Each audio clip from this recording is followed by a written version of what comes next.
Hey guys, Kim here and welcome back to part 2 of my Japano blog. This one is going to be a little bit more traditional than the kind of bright lights of Osaka. One of the areas I was staying in with my friend was quite near a more traditional, older village. It literally was, a residential area, and for me it was perhaps one of the best parts of the holiday, not because it was a main site to go and see or anything like that, but this was sort of rural Japan and it was beautiful. It was a really quiet residential area full of these traditionally presented houses that were absolutely gorgeous, and it really reminded me of Studio Ghibli movies, of the kind of residential areas you see in My Neighbor Totoro, that kind of thing. And it made me laugh as well because even though it was quite traditional in its design, all the buildings, there were the modern conveniences. So for example, there is this kind of traditional wooden signage and all that kind of thing, and then in the background, vending machines selling beer and great Fanta and drinks and that kind of thing. And that just cracked me up.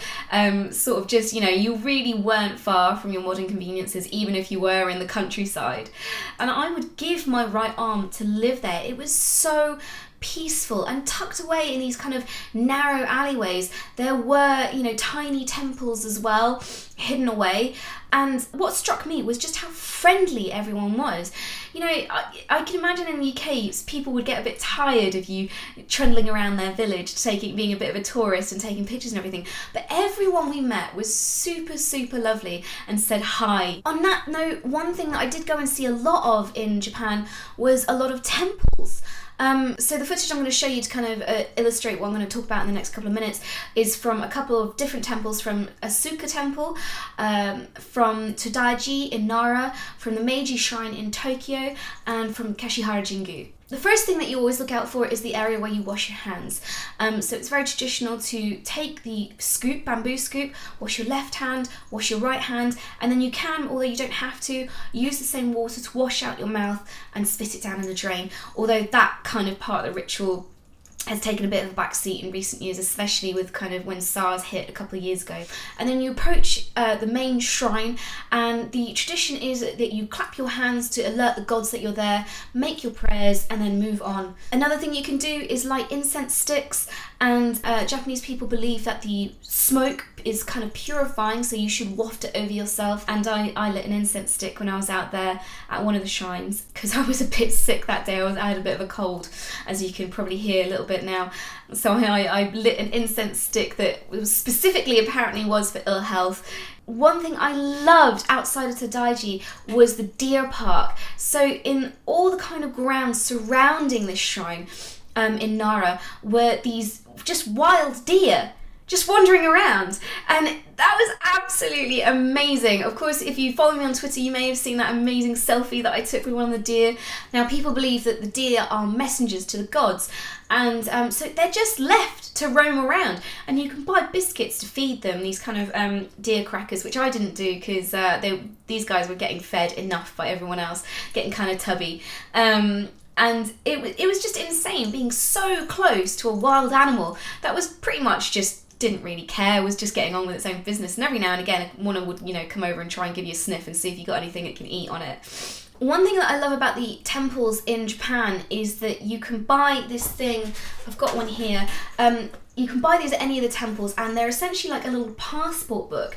And then at any of the temples that you go to, if you look out for it, there will be a monk somewhere, or several monks, who will just trying to open it up here without ripping it, who will do some amazing, beautiful calligraphy with the kind of, backed by the temple's stamp or, symbol.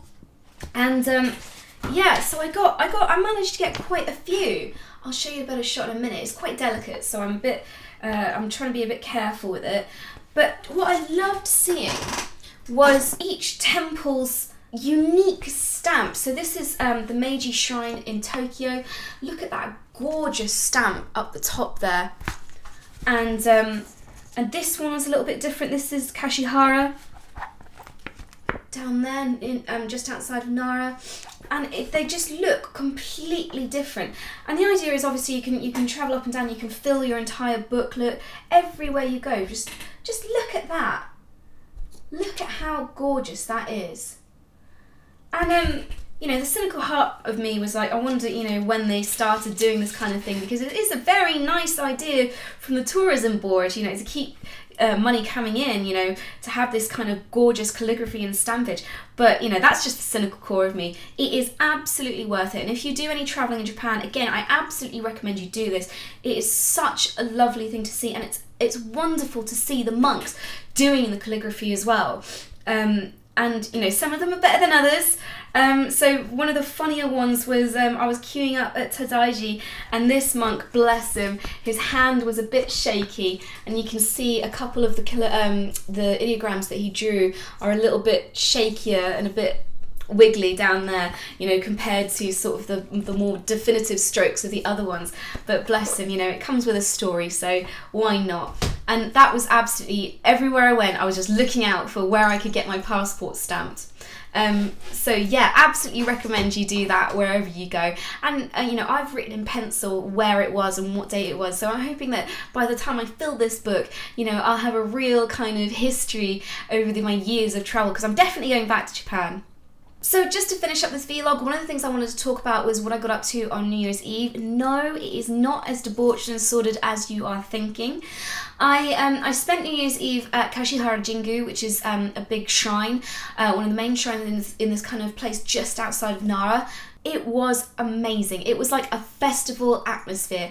In the kind of pathways leading up to the main shrine, they were just lined with food stalls, and I love food, so I just ate and ate and ate, like, fried chicken. They had Western things like hot dogs and burgers, and then they had things like yakisoba, takoyaki, which is battered octopus balls, and omelettes, custard balls, everything, literally anything you can think of. They had food stalls that were selling it.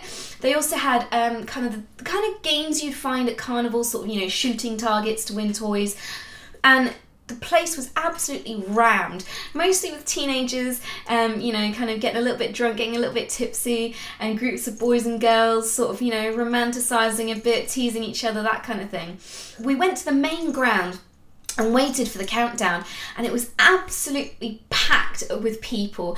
And when midnight came, everyone cheered, and then this guy started striking a drum, I think something like 128 times. It was insane. And we were all let into the temple area, towards the main shrine, which normally you can go right up to, but this time had a giant net hung over it where you could throw your coins, so throw your monetary offers, and then do the thing of clapping your hands, making your prayers, making your wishes for the new year. And this kind of thing happens up and down Japan for New Year's Eve, New Year's Day, because everyone wants to get their first prayers in for the new year. Once you were done with your prayers, you could do a whole variety of things. There was so much you could do. One of the things I did was I went and got my fortune told. So you queued up and you shook this little box that had sticks inside it. A stick fell out with a number on it, and then you showed that to the person who was running the whole thing, and they would go and get a slip of paper that matched that number, and so it would tell you your fortune for the new year. And if you liked it, you turned it into this sort of flat bow and tied it outside one of the holy trees in the ground, and that would make it come true. If you didn't like your fortune, if it was a bit negative, then you're meant to tie it to the branch of a tree. So good ones go to these strings that are kind of based around the base of the tree. If you don't like it, you tie it to the actual tree itself, and we did see a couple of those. So oh dear, I hope those people sorted that out. Other things you could do is buy your lucky charms for the new year. I got a couple, and the zodiac year this year is the horse. So there were loads of absolutely adorable little kind of horse amulets and statues and that kind of thing. And you can also take back items that you bought last year, and they will be burnt by the monks. So there were stands where you could take back things that you bought in the previous year, and so you can get rid of them and buy your new charms to bring you luck for the new year. One thing that you can do anytime at temples, but would be fortuitous to do on New Year's Eve, New Year's Day, was to buy these Emma boards, which are these kind of wooden boards that you write your wish on for the new year, and again, like the fortune, tie them to the tree and it comes true. So I took part in that. One thing I did spot at the Meiji Shrine a few days later was this amazing one of where this girl wants to meet Wayne Rooney, which I thought was absolutely hysterical. That was the kind of more traditional, more cultural part of my trip. So yeah, a lot different to the stuff I got up to in Osaka and in Tokyo, but nonetheless absolutely enjoyable. I love temples. I love exploring, religious places and seeing how a culture takes on its religion. And it, like I said, spending New Year's Eve at Kashihara Jingu was absolutely amazing. Like, the atmosphere was so exciting and warm, and, best of all, we got to stuff our faces, which was brilliant. So that's the second part of my adventure in Japan. In my third part, I'll be showing you some of the many, many things I treated myself to and bought and brought back. So I'll see you next time.